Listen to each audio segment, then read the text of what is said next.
Hey everyone, this is Ryan Edner with your Tuesday, August 12th morning wake-up call.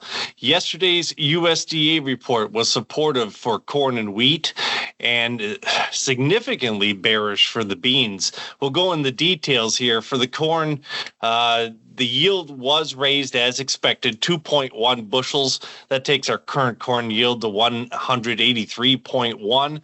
That's right along the lines that most in trade were expecting. For beans, yield was raised 1.2 bushels. That takes us to 53.2.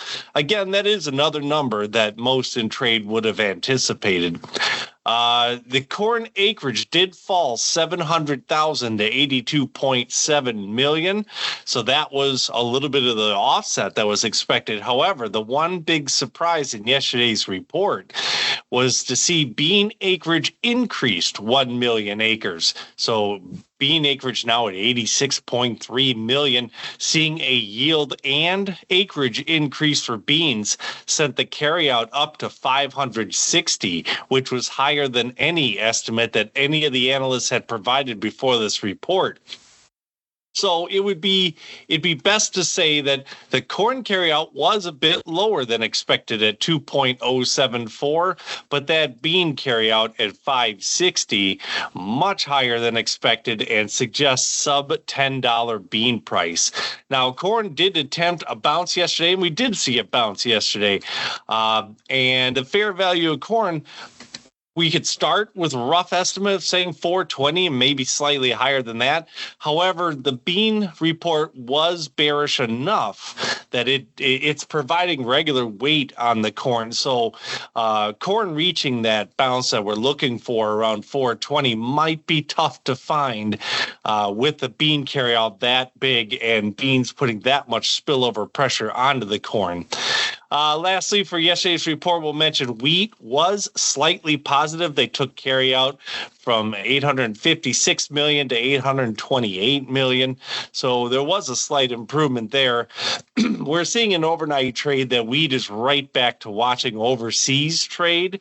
At least our overnight wheat trade watches overseas trade, and overseas is right back down near year-long lows. So seeing a little bit of spillover pressure from there onto our wheat. So we're now looking at pretty much getting close to the end of the weather map season.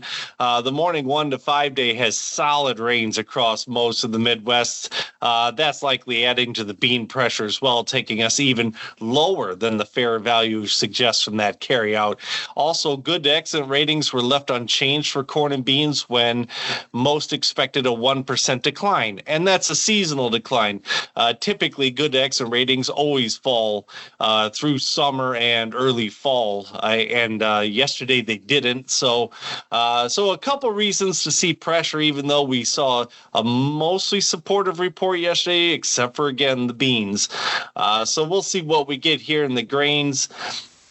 Again, with that 1 to 5 day putting solid rain into the weather maps, that may get trade to thinking that's all we're going to need to finish the beans. Now, of course, there will be some talk of early frost. We always get a little bit of that, but as much as early frost gets talked about, trade typically does not react much to it unless you can really make a serious case for widespread frost. So switching over to cattle, the fundamentals in cattle remain mostly neutral, but we are seeing cautious trade.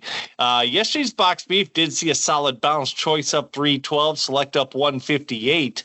A solid bounce. However, trade might be slow to react to that because we've seen two other jumps higher in box beef, and then over the next 3-4 days that erodes back away. So one higher day is positive. It takes packer profits back above $8, but traders most likely want to see more than just a one-day bounce before getting too excited.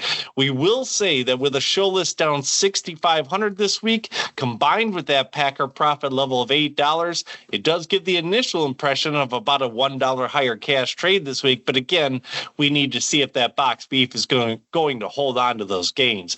So that's what we have for you here this morning. If you have any questions, give me a call direct at 815-578-6159. And as always, continue to tune in to our morning wake-up calls.